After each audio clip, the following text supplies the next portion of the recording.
یقین کامل اور استقامت یہ ایمان میں مضبوطی پیدا کرتی ہے۔ اس دور کا سب سے بڑا آزمائش والا معاملہ یہ ہے کہ لوگوں کے اندر یقین کی بڑی کمی ہوتی چلی جا رہی ہے۔ ایک تو دور بڑا تشکیک کا ہے، ہر بات کو الجھا دیا گیا ہے، ہر چیز کے دو پہلو، دو باتیں بیان کر دی جاتی ہیں، ہر آدمی تصویر کے دو رخ دکھانا بڑا ضروری جانتا ہے۔ اس نے ذہنوں میں انتشار پیدا کر دیا، افتراق پیدا کر دیا، لوگوں کو الجھا دیا گیا، اور سب سے بڑا نقصان یہ ہوا ہے کہ دین کے معاملے میں لوگوں نے ایسی ایسی باتیں چھوڑ دی ہیں کہ کمزور ذہن ان کو قبول نہ کر پائے اور الجھ گئے۔ یقین کامل اور مضبوطی یہ انسان کے لیے عمل کے راستے کو آسان کرتی ہے۔ جب انسان کا یقین مضبوط ہو جاتا ہے پھر اس کی عبادات بھی مضبوط ہوتی ہیں۔ جب اس کا یقین مضبوط ہوتا ہے پھر اس کے صدقات و خیرات بھی مضبوط ہوتے ہیں۔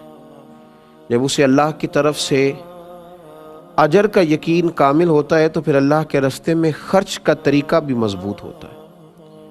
اس لیے نبی کریم صلی اللہ تعالی علیہ وآلہ وسلم نے ارشاد فرمایا، کنز الاموال میں حدیث ہے، فرمایا یقین اس طرح سیکھا کرو جس طرح تم قرآن سیکھتے ہو۔ یقین اس طرح سیکھا کرو جس طرح تم قرآن سیکھتے ہو۔ امام غزالی رحمۃ اللہ تعالی علیہ اس حدیث مبارکہ کی شرح میں فرماتے ہیں کہ یقین والوں لوگوں کے پاس بیٹھو تاکہ تمہیں بھی یقین کامل نصیب ہو۔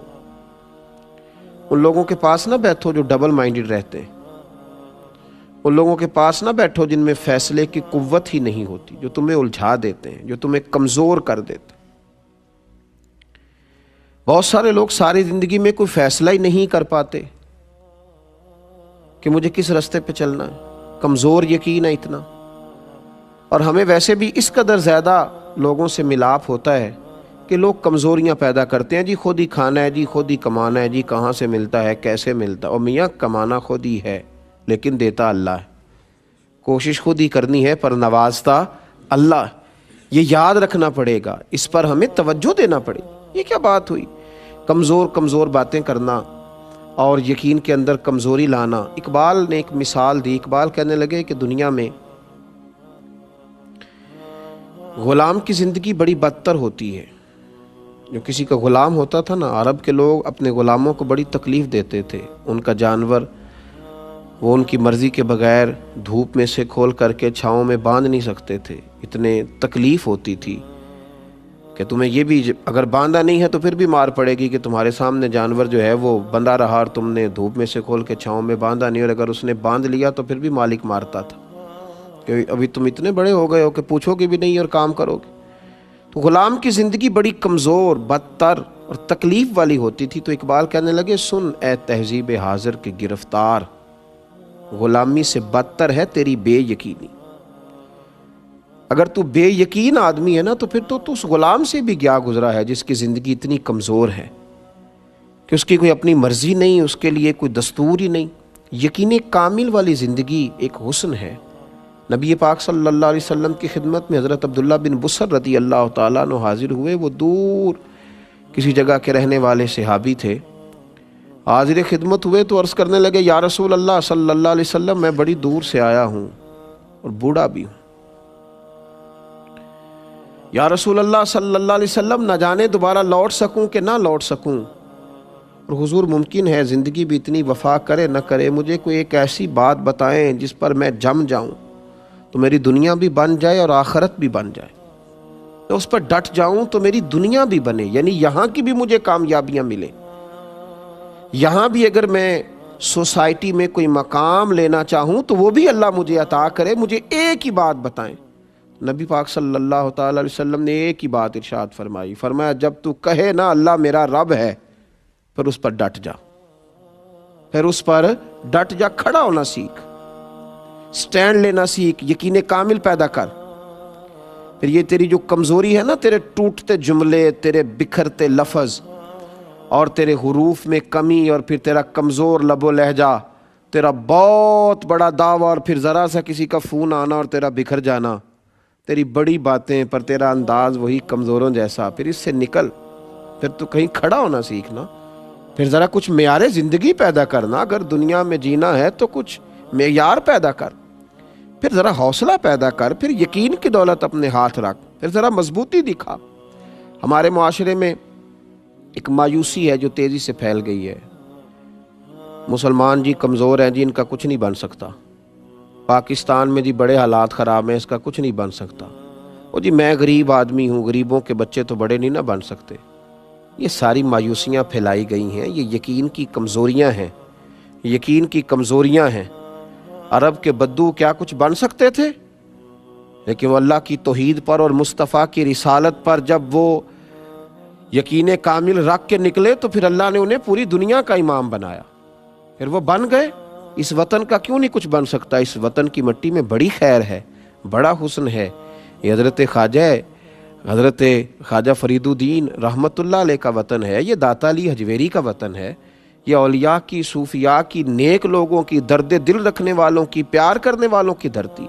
یقین کی دولت پیدا کریں، یقین والے لوگوں کی صحبت میں رہیں، اللہ کی ذات پر یقین مضبوط کریں، نبی پاک علیہ السلام کے فرمان پر یقین کو مضبوط رکھیں۔ حضرت سلمان فارسی رضی اللہ تعالیٰ عنہ فرماتے ہیں کہ خندق کا موقع مسلمانوں پر بڑا عجیب و غریب موقع تھا۔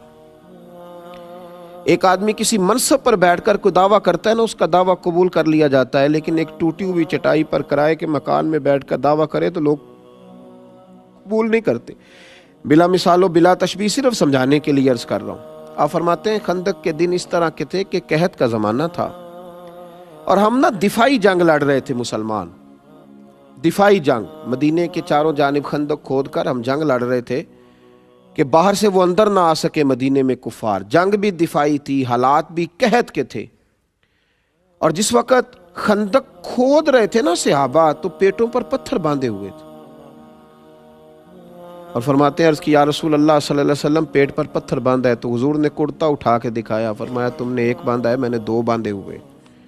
ایسا نہیں ہے کہ لوگوں کو تو بتا دیا جائے، غریبوں کو تو بتا دیا جائے غربتیں ہیں، اور لیڈروں کے جو گھر ہیں وہ بڑے روشن رہیں، اور اقبال کہنے لگے کہ جو ہے وہ مریدوں کو تو توکل کا درس دے دیا جائے، لیکن پیروں کی کٹیا جو ہے وہ کٹیا نہ رہے، وہ پورا محل بن جائے۔ ایسا نہیں تھا، بلکہ نبی کریم صلی اللہ تعالیٰ علیہ وآلہ وسلم نے دو پتھر پیٹ پر باندھے ہوئے تھے۔ تو محبوب کریم صلی اللہ علیہ وسلم سے حضرت سلمان فارسی رضی اللہ تعالیٰ عنہ کہتے ہیں کہ عرض کیا یا رسول اللہ صلی اللہ علیہ وسلم، یہ ایک چٹان آ گئی ہے، خندق کھود رہے تھے تو چٹان کٹ نہیں رہی، دو پتھر پیٹ پر باندھے ہیں، قحط کا زمانہ ہے، اسلام پر غربت ہے۔ فرمایا ہتھوڑا مجھے دو، حضور خود اتر گئے۔ اب میرے محبوب کا یقین کامل دیکھیں، اس وقت قحط ہے، بھوک اتنی ہے کہ دو دو پتھر پیٹوں پہ ہیں، دفاعی جنگ ہو رہی ہے، مدینے میں حالات خراب ہیں، لیکن جب تیری سوچ جواں ہوتی ہے تو پھر عرش کا مالک تجھے رنگ بھی بڑے بڑے ہی عطا کرتا ہے۔ پھر جب تیرے ذہن میں وسعت آتی ہے تو پھر اللہ بھی تجھے اسی طرح نوازتا ہے۔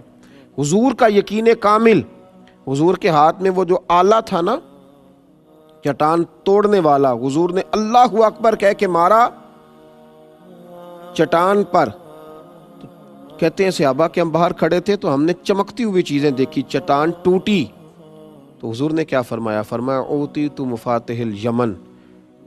ابھی مکہ نہیں فتح ہوا، لیکن حضور اللہ اکبر کہہ کے ضرب لگاتے ہیں اور فرماتے ہیں لو بھی اللہ یمن کی کنجیاں بھی ہمیں عطا کر دی، بڑی جلدی یمن بھی ہمارا ہو جائے۔